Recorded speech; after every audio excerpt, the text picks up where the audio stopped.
नमस्कार दर्शकों, स्वागत है हमारे YouTube चैनल सच्ची कहानी में। दर्शकों, महाकुंभ में पिछले कुछ दिनों से बच्चों के गायब होने की घटनाएं हो रही थी। पहले दिन शिविर के पास से एक 8 साल की बच्ची गायब हुई। अगले दिन 10 साल का एक लड़का लापता हो गया। धीरे धीरे यह सिलसिला बढ़ने लगा। ये खबर पुलिस तक भी पहुंची, लेकिन महाकुंभ जैसे विशाल आयोजन में इतने लोगों के बीच सुराग मिलना मुश्किल था। भारत के प्रयागराज में आयोजित महाकुंभ पूरे श्रद्धा और भक्ति के साथ चल रहा था। गंगा, यमुना और अदृश्य सरस्वती के संगम पर आस्था का सैलाब उमड़ा हुआ था। संगम का हर तट श्रद्धालुओं से भरा हुआ था। देश के कोने कोने से लोग इस दिव्य आयोजन में भाग लेने आए थे। साधु संतों के शिविर, भजन कीर्तन और चारों ओर धार्मिक मंत्र उच्चारण था। इस बार महाकुंभ का आयोजन बहुत ही विशेष था। भक्तों की आस्था चरम पर थी। लेकिन इस पवित्र आयोजन के बीच कुछ ऐसा घटा जिसने सबकी आत्मा को झकझोर कर रख दिया। सेक्टर 21 के बड़े शिविर में उस दिन सुबह हलचल का माहौल था। श्रद्धालुओं का आना जाना लगा हुआ था और हर तरफ गंगा स्नान की तैयारी हो रही थी। इसी बीच शिविर में एक नया साधु आया। उसकी लंबी सफेद दाढ़ी, माथे पर बड़ा चंदन का तिलक और गेरुआ वस्त्र उसे बाकी साधुओं जैसा दिखा रहे थे। लेकिन उसकी आंखों में कुछ अलग सी चमक थी जो पहली नजर में ही ध्यान खींच लेती थी। मुख्य साधु, जिन्हें लोग स्वामी हरिदास के नाम से थे, शिविर की व्यवस्था संभाल रहे थे। उन्होंने उस नए साधु को देखा और उसके पास जाकर पूछा, महात्मा जी, आप कहां से पधारे हैं? साधु ने सिर झुकाकर उत्तर दिया, स्वामी जी, मैं वृंदावन से आया हूं। संगम पर साधना करने की बहुत इच्छा थी। यहाँ की महिमा सुनकर यहाँ खींचा चला आया। स्वामी हरिदास ने उसकी वाणी की मिठास और उसके व्यक्तित्व की आभा से प्रभावित होकर मुस्कुराते हुए कहा, यह भूमि अत्यंत पवित्र है। आप यहाँ अपने लिए स्थान चुन सकते हैं। संगम का यह तट साधना के लिए सबसे उपयुक्त है। साधु ने विनम्रता से स्वामी हरिदास का धन्यवाद किया और शिविर के एक कोने में अपना डेरा जमा लिया। उसके पास एक झोला था जिसमें से उसने चंदन और भस्म निकाली। वह धीरे धीरे मंत्र उच्चार करते हुए साधना में लीन हो गया। शिविर में मौजूद अन्य साधु और श्रद्धालु उसे देखकर प्रभावित हुए। लोग उसकी वाणी की मधुरता और उसकी गंभीरता से आकर्षित हो रहे थे। कुछ ही देर में उसके चारों ओर लोगों की भीड़ लगने लगी। वह प्रवचन देने लगा और उसकी बातें सुनने के लिए लोग मंत्र मुग्ध होकर बैठ गए। लेकिन साधु की आंखों में जो चमक थी वह साधारण नहीं थी। उसकी नजरें लोग की भीड़ में थी, खासकर बच्चों पर। उसका झोला केवल चंदन और भस्म से नहीं भरा था, उसमें कुछ और भी था। खिलौने, मिठाइयां और छोटे छोटे गहने, ये सब उसने बच्चों को आकर्षित करने के लिए रखा था। शिविर में काम करने वाला 16 वर्षीय अर्जुन, जो स्वामी हरिदास का शिष्य था, ने महसूस किया कि नया साधु कुछ अलग है। उसकी आंखों में एक अजीब सी चमक थी। अर्जुन ने कई बार देखा कि साधु रात में शिविर से गायब हो जाता था। वह जानना चाहता था कि साधु कहां जाता है। उसकी जिज्ञासा दिन ब दिन बढ़ती जा रही थी। महाकुंभ में पिछले कुछ दिनों से बच्चों के गायब होने की घटनाएं होने लगी।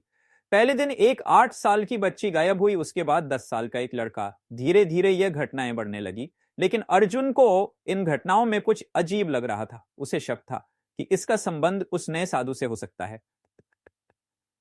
रात अर्जुन ने साहस करके साधु का पीछा करने का फैसला किया। उसने देखा कि साधु गंगा के किनारे एक सुनसान जगह पर गया। वहां उसने अपनी झोली से कुछ निकाला और उसे जमीन में दबा दिया। अर्जुन ये देखकर हैरान रह गया। उसने ये बात अपने दोस्त सुरेश को बताई, लेकिन सुरेश ने इसे मजाक में उड़ा दिया। अर्जुन ने ठान लिया कि वह इस रहस्य को सुलझाए। उसने अगले कुछ दिनों तक साधु की गतिविधियों पर नजर रखी। इसी बीच प्रयागराज पुलिस को एक गुमनाम कॉल मिली। कॉलर ने बताया कि सेक्टर 21 के शिविर में एक साधु संदिग्ध गतिविधियों में लिप्त है। पुलिस अधीक्षक राजीव सिंह ने इस मामले को गंभीरता से लिया और जांच का आदेश दिया। उन्होंने अपनी टीम से कहा, हम इस संदिग्ध साधु पर कड़ी नजर रखेंगे। एक रात जब साधु फिर से शिविर से बाहर गया तो अर्जुन ने उसका पीछा किया। इस बार उसने देखा कि साधु बच्चों को एक झोली में छुपा कर ले जा रहा था।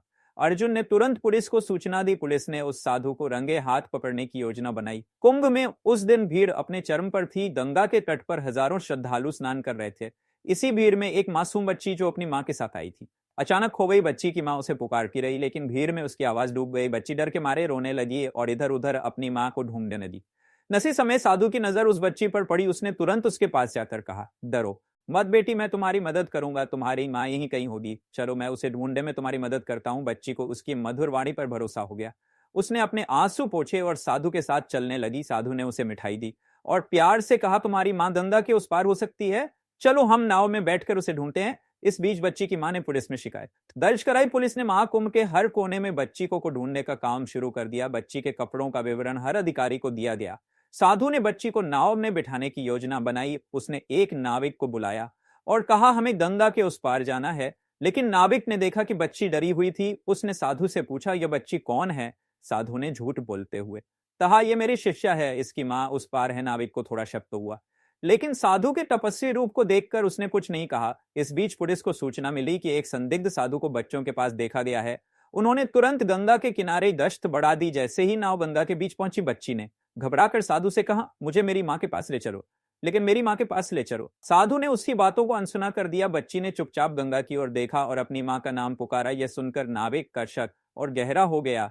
किनारे से पुलिस ने साधु को पहचान लिया। उन्होंने नाविक को रुकने का इशारा किया। साधु ने पुलिस को देखते ही घबराहट में बच्ची को पकड़ लिया और नाविक से कहा ना, लेकिन नाविक ने नींद से चलाओ, लेकिन नाविक ने तुरंत नाव पर चढ़कर साधु को गिरफ्तार कर लिया। पुलिस ने साधु के झोले की तलाशी ली, जिसमें नकली पहचान पत्र, रस्सी और बच्चों को लुभाने वाले खिलौने मिले। पूछताछ में पता चला कि साधु असल में एक पेशेवर अपराधी था। उसका असली नाम मोहन था और वह बच्चों को किडनैप कर तस्करों को बेचने का काम करता था।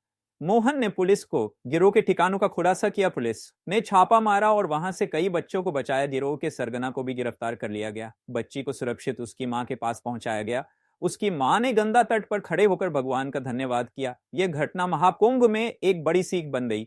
आस्था के साथ सतर्कता भी जरूरी है। इस घटना के बाद महाकुंभ में सुरक्षा व्यवस्था को और मजबूत कर दिया गया। अर्जुन और स्वामी हरिदास को उनकी सतर्कता और साहस के लिए सम्मानित किया गया। यह घटना महाकुंभ में आए लोगों के लिए एक बड़ा सबक बनी। इसने सिखाया कि आस्था के साथ सतर्कता भी जरूरी है।